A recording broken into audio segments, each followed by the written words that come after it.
독일군 무기는 정교하거든요. 그다음에 소련군 무기는, 러시아군 무기는 투박합니다. 러시아가 재반격을 할 가능성이 있어요. 오데사 항구까지 만약에 러시아가 차지하게 되면 우크라이나는 내륙 국가가 되어버립니다. 현 윤석열 대통령 정부의 외교 노선이 그 이전과는 사뭇 다른 반대 방향으로 가고 있기 때문에 러시아로서 상당히 난감한 그 자본과 노동력 그리고 기술이 한반도, 특히 대한민국에 있다고 하니 러시아로서는 군침 흘릴만 하죠.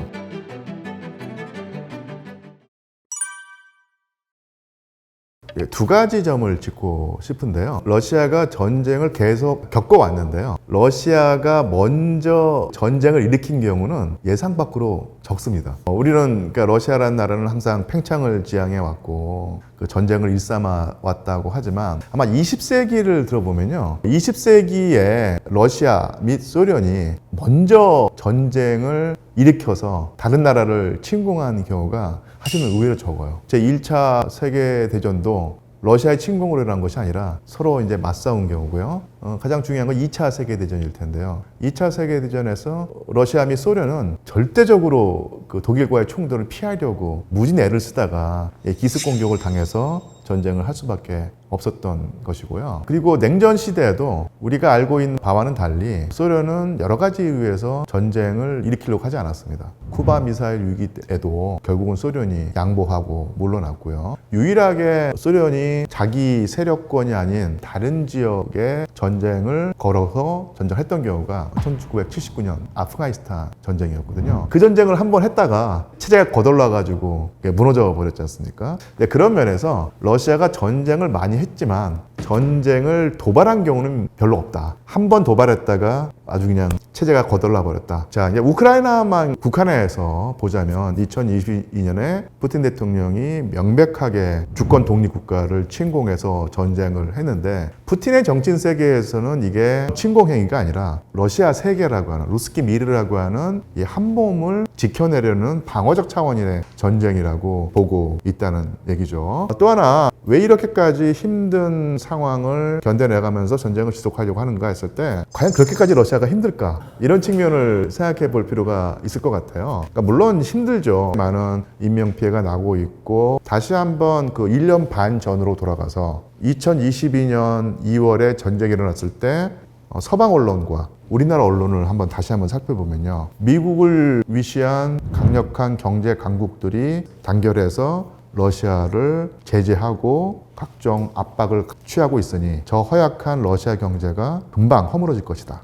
그리고 두 손 들 것이다 라고 했는데 그런 일은 벌어지지 않았죠. 오히려 제가 영국 유학생인데요. 영국 경제가 거의 거덜나가지고 러시아 경제가 오히려 탄탄하고 영국 경제가 사실 거덜났다는 말이 나올 정도로 영국이 힘들고요. 물론 그것은 브렉시트 때문이겠지만 독일 같은 경우도 에너지 위기에 봉착해서 힘든 상황이겠고요. 우크라이나 말할 것도 없죠. 반면에 러시아는 어쨌든 지금까지만 놓고 살펴보자면 잘 버텨왔고 오히려 군수산업을 통한 호황이라고 하지만 경제가 활성화되고 있는 측면도 존재하고요. 엘비라 나비울리나라고 하는 러시아의 그 재무장관이에요. 그러니까 이분이 여성인데 타타르 계통의 소수민족 출신 러시아 여성 재무장관인데 이분이 상당히 능력자라고 하더라고요. 그래서 2014년에 크림반도를 러시아가 병합하면서 미국과 서방 세계로부터 엄청난 경제 제기를 받아가지고 러시아가 휘청한 적이 있었거든요. 그때 한번 경험을 하고 나서 푸틴 대통령과 경제 전문가들이 러시아 경제의 내구성, 탄력성을 키우는데 상당히 공을 들였다고 하더라고요. 그래서 이제 그 주축과 선봉장이 바로 엘비라 나비울리나였었는데요. 러시아 재무 구조를 탄탄하게 만들고 러시아 경제의 체질을 개선해서 지금 버티고 있는 것이죠. 분명히 어렵긴 하지만 저런 어려움을 견뎌가면서까지 왜 전쟁을 지속하고 있는가라고 하는 질문을 조금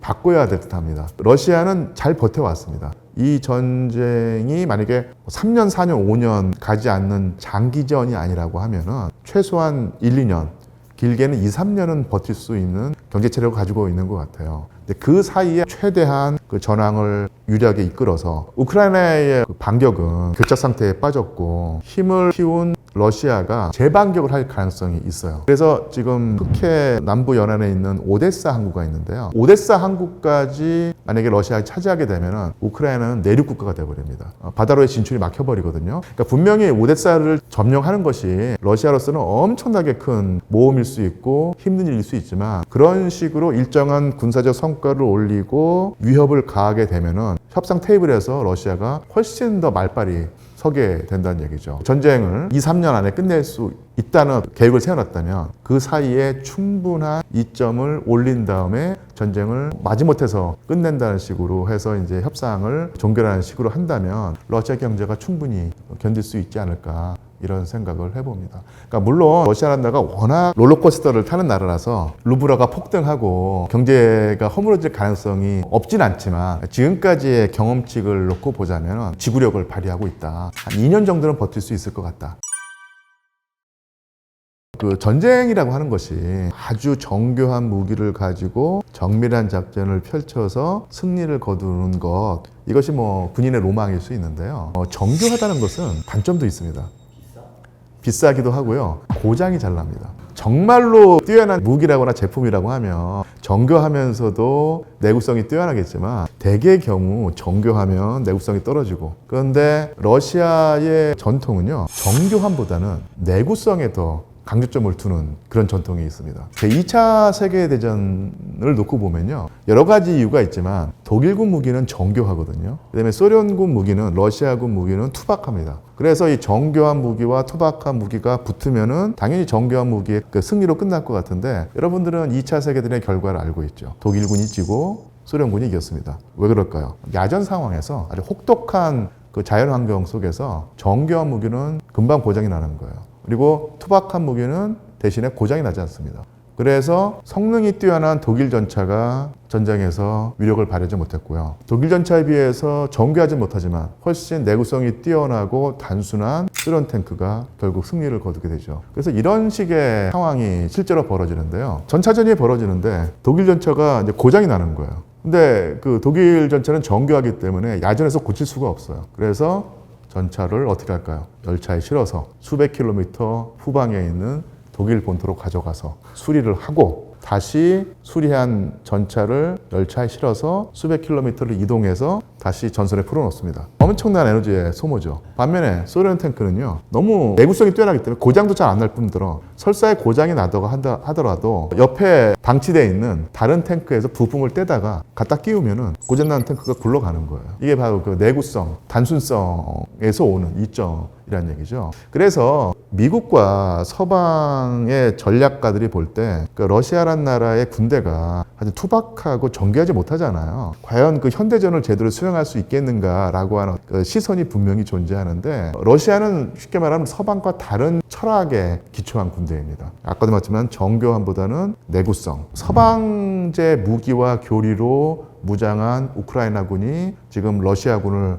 공격하는데 뚫리지가 않지 않습니까? 이것은 무기체계의 우열 이런 것이 아니라 다른 사고방식과 교리체계를 가진 러시아 군대와 다른 방식으로 조직된 우크라이나군이 격돌했을 때 러시아군이 나름대로 강점을 보인다고 할 수 있다는 것이죠. 러시아는 좋게 말하면 군사 강국이었고요. 나쁘게 말하면 군사 쪽에 너무 많이 그 에너지가 몰려 있어서 다른 분야가 취약한 체제를 가지고 있었는데요. 러시아의 강점이 기초과학입니다. 기초과학이고 기초과학을 응용한 군수 생산의 강점을 가지고 있거든요. 그래서 대한민국이 예전에 여러 가지 이유에서 개발할 수 없었고 개발을 하지 못한 분야가 예를 들면 유도탄이라든지 비행기 그 기종이었었는데, 한국의 과학기술이 상당히 높은 수준에 있지만 어떤 벽을 뚫지 못하는 경우가 많이 있었거든요. 그게 유체역학, 전투기라든지 비행기를 설계하는 기능일 수도 있고, 엄청난 사거리를 지닌 유도탄, 로켓을 쓸 수가 있는데, 이런 원천 기술을 미국이 대한민국에 제공하지 않았었는데 그런 한계를 지붕을 뚫고 대한민국 군수 산업이 발전할 수 있을 때 그런 원천 기술을 제공해 준 나라가 다름 아닌 러시아였었어요. 소련에게 주었던 차관을 돌려받을 때 돈으로 못 받으니까 무기로 받는 경우도 있었고 러시아의 엔지니어들을 계속 받는다는 계약을 맺어가지고 하이 테크놀로지를 대한민국이 얻었죠. 전 세계에서 한국의 무기가 각광을 받고 있는데 그 중에 일부는 러시아의 지분이 있습니다. 현 윤석열 대통령 정부 이전까지만 살펴보면요. 러시아로서는 한국을 중요한 파트너로 생각을 했다고 보입니다. 그러니까 왜냐하면 이 러시아는 유라시아 국가예요. 그러니까 유럽에도 영토가 있지만 시베리아라든지 연해주 지역이 동아시아에 속해 있지 않습니까? 이 어마어마한 넓인데 계속해서 푸틴 대통령은 시베리아와 이 연해주 지역을 개발하고 싶어 했어요. 그런데 자본도 딸리고 사실 노동력도 딸리죠. 그 넓은 영토에 비해서 인구가 희박하니까요. 그러면 이제 동아시아 지역을 러시아가 개발한다고 했을 때 자본과 노동력과 기술이 필요한데 일본과 손을 잡자니 일본은 전통적으로 러시아와 적대 관계였고 일본이 러시아보다는 미국과 친하다는 것은 다 아는 사실이었고요. 그러니까 중국과 손을 잡자니 중국이 동아시아에서 너무 힘이 커져버리면 러시아로서는 상당히 위협을 느낄 수 있거든요. 연해주가 옛날에 청해 영토였잖아요. 근대 세계에 들어와서 러시아의 영토가 됐었는데 다시 중국이 힘이 커지면은 어느 순간에 연해주의 소유권도 러시아로서 장담할 수 없는 상태가 될 수 있다는 얘기죠. 이렇게 상당히 껄끄럽고 버거운 상대가 중국과 일본이었습니다. 그렇게 버겁지 않으면서 나름대로의 기술력과 나름대로의 노동력을 제공해 줄 수 있는 국가가 바로 대한민국이었죠. 푸틴 대통령은 동아시아를 개발하고 싶다. 자본과 기술은 대한민국에서 빌려오고 그리고 노동력은 북한에서 끌어오고 하면은 서로 윈윈이 되면서 이 연해주 지역과 동아시아, 동북아시아, 러시아 영토가 아주 크게 번창할 수 있다고 봤던 것 같아요. 그렇게 된다면 대한민국과 상당히 좋은 관계를 유지해야죠. 제가 볼 땐 상당히 2010년대 이후로 블라디보스톡이라든지 이쪽에 공을 들이면서 대한민국과 긴밀한 관계를 유지하려고 여러 차례 이제 시도를 했다고 합니다. 전문가들의 말을 들어보니까. 그런데 이게 최근에 와서 국제 정세가 요동치고 전쟁 이후에 국제 여론이 러시아에게 불리하게 돌아가고 현 윤석열 대통령 정부의 외교 노선이 그 이전과는 사뭇 다른 반대 방향으로 가고 있기 때문에 러시아로서 상당히 난감한 상황이라고 판단할 것 같습니다. 중국을 견제하기 위해서 러시아랑 충분히 가능합니다. 그러니까 항상 그러지만 어디에 치우치면 별로 좋지 않죠. 그러니까 중국 의존도가 높아지는 것이 그렇게 좋지만 않으니까 균형이 필요할 텐데 그 균형을 맞출 수 있는 가장 좋은 파트너가 사실은 러시아가 될 수 있어요. 그러니까 러시아의 자원, 천연 자원을 대한민국이 충분히 활용할 수 있고요. 일단 러시아 자체가 자신들의 국익을 위해서 한국과 우호 관계, 경제 협력 관계를 맺으려고 하는 의사가 있다고 하면은 중국과의 관계가 너무 이제 심화되고 그 의존도가 심해지는 어떤 그런 상황을 중화하고 균형을 맞추기 위해서 다른 파트너로서 러시아와 손잡는 것도 물론 뭐 지금은 전쟁 때문에 많이 달라졌지만 그 전까지는 효율적이고 유효하고 한국으로서도 나쁠 게 없는 그리고 러시아로서도 미칠 게 없는 관계였다고 보입니다. 러시아는 모든 걸 다 가지고 있습니다. 전 세계의 어떤 뭐 자원이라고 했을 때 러시아에 없는 자원을 찾는 게 더 빠를 정도로 모든 걸 다 가지고 있죠. 값싼 천연가스가 있고요. 석유도 있고 어획고가 상당히 많습니다. 물고기도 많이 잡히고요. 한국이 필요로 하는 자원들은 거의 대부분 다 러시아가 가지고 있다고 보면 됩니다. 그게 쌀농사, 쌀은 추운 데서 못 자라니까 당연히 러시아에서는 쌀농사를 뭐 중앙아시아 지역 빼놓고는 할 수 없지만 추운 데서 자라는 곡물이 또 있지 않습니까? 뭐 콩이라든지 이런 것은 뭐 연해주에 정말로 땅은 널려 있고 한국 자본이 진출한다면 상당히 많은 그것을 뽑아낼 수 있죠. 여러분 고려인이라고 아시죠? 러시아에 거주하는 한국계 시민들일 텐데요. 그러니까 이분들이 그 한반도에서 러시아로 가게 된 것도 당시 그 제정 러시아가 연해주 지역을 개발하고 싶은데 땅은 넓고 사람은 없으니까 연해주 땅에서 농사를 지을 노동력으로 제일 매력적이었던 사람이 조선인들이었던 거예요. 연해주에 들어와서 농사를 지으면 세금을 걷지 않겠다. 내지는 아주 낮은 세금을 걷겠으니 들어와서 농사지어라 이렇게 해준 거예요. 그래서 그 한반도에 살면은 힘들었을 그 함경도 지역의 조선인들이 연해주 가가지고 농사지으면은 그 세금도 없고 버는 족족 다 내 돈이 된다라고 해서 넘어간 것이죠. 그 후손들이 오늘날의 고려인이었던 것이거든요. 그러니까 이렇게 사실은 19세기 이후로 러시아의 통치자들은 계속 동북아시아 지역, 그다음에 그 연해주 지역을 개발하기 위해서 한반도에 있는 정권과 우호관계를 유지하려고 했던 것이죠. 그러니까 이런 역사적인 맥락을 보면은 만약 상황이 좀 달라지고 좋아진다면 한국은 자원을 얻고 그다음에 자본 투자처를 얻고 러시아로서는 기술과 자본을 얻어서 미개발 지역인 동북아시아 지역을 활성화할 수 있다는 측면에서 죽이 잘 맞을 수 있는 파트너가 될 수 있다는 얘기죠. 그 연해주 지역이 아직 개발이 안 된? 그러니까 뭐 개발 물론 내 도시가 있고 개발은 돼 있지만 땅은 아주 넓은데 땅만 넓고 땅 밑에 자원이 있다고 해서 저절로 막 곡식이 자라고 광산이 개발되는 거지 아니지 않습니까? 노동력이 투입이 돼야 되고 자본이 있어야 되는데 그 자본과 노동력 그리고 기술이 한반도 특히 대한민국에 있다고 하니 러시아로서는 군침 흘릴만 하죠. 자 와가지고 더 개발해라. 그러면 너도 좋고 나도 좋지 않느냐. 이런 윈닝 게임이 될 수 있다. 시베리아 횡단철도를 통해서 한국의 그 물자가 러시아를 거쳐서 유럽으로 가고 러시아와 유럽의 물자가 한반도로 들어오는 이 원대한 구상을 했을 때 적지 않은 사람들이 비행기가 있고 바다로 가면 되는데 굳이 느릿느릿 철도로 가는 게 뭐가 유리하다 뭐 이런 식의 그 반론이 있었는데요. 그 철도 전문가들의 말을 따르면은 비행기는 너무 연료비가 많이 들고 가성비가 떨어지는 운송수단이죠. 근데 이 바다를 통해서 해운을 통해서 물류를 하는 것이 상당히 저렴하고 이익이 남지만 내륙 곳곳에 물자를 보내기 위해서는 결국 육로를 거쳐야 한다는 거예요. 그래서 해로가 모든 것을 해결해 주진 않는다. 오히려 시베리아 횡단철도를 거쳐서 물류를 이동하는 것이 더 저렴하고 더 가성비 뛰어난 방식일 수 있다. 이런 말을 하더라고요. 대한민국이 이 시베리아 횡단철도를 통한 물류 이동, 자원 수입을 마다할 필요는 없다고 보입니다. 저도 이제 한 코로나 이전에 시베리아 횡단철도를 탈 기회가 있어서 이르쿠츠크까지 한번 가봤었는데 이게 좀 낡았어요. 러시아에서 최신식 대륙간 철도는 모스크바와 상트페테르부르크, 그러니까 유럽 러시아 쪽에 집중 투자하고 아무래도 이제 우선순위에서 시베리아 횡단철도가 밀려 있는데 이것을 현대화하고 고속철도화한다, 아니면 자기 부상 열차로 만든다고 했을 때 러시아도 이게 혼자 감당할 수 있는 프로그램이 아니거든요. 엄청난 그 해외 자본을 유치해서 함께 해야 한다고 했을 때 웅장해지지 않나요? 그런 대사역을 우리 대한민국이 나서서 한 부분을 맡을 때 상당히 큰 기회가 열리지 않을까 이런 생각을 해봅니다.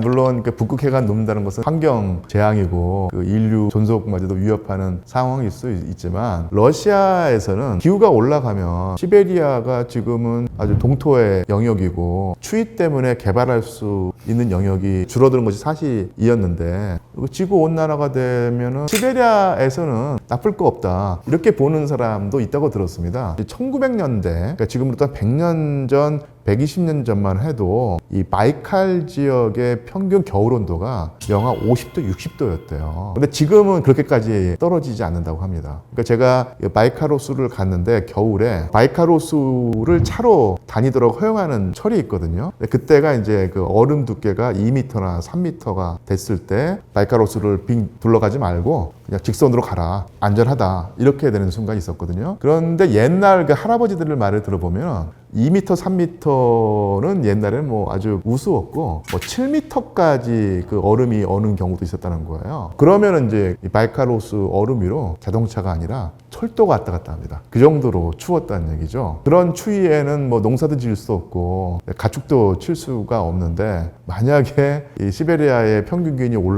가면은 더 많은 농토를 얻을 수 있고 그다음에 또 목축지가 더 늘어날 수 있으니 러시아로서는 뭐 굳이 나쁘지 않다. 러시아에서 문화가 많이 녹아? 예, 그 툰드라라고 하죠. 영구 동토층이라고 하죠. 1년 사시사철 얼음이 녹지 않는 지역이 있는데 그런 지역이 계속 축소된다는 얘기를 들었어요. 그래서 예전 같으면은 술록밖에 칠 수 없는 그런 지역인데 이제는 뭐 농사를 짓거나 술록 이외에 다른 뭐 양이라든지 말이라든지 가축을 기를 수 있는 그런 목초지로 바뀌고 있다. IT 산업과 반도체를 전체적으로 함께 볼 생각입니다. 왜냐하면 반도체는 IT 산업을 이루는 근간이고 핵심이 되기 때문에 최근 서울에서는 물 들어왔을 때 노져야죠. 대형 평수 아파트 하나, 소형 하나, 한가 하나 바꿔도 돈이 남아. 이것만 아셔도 부동산의 가격 전망을 어느 정도 하실 수 있다.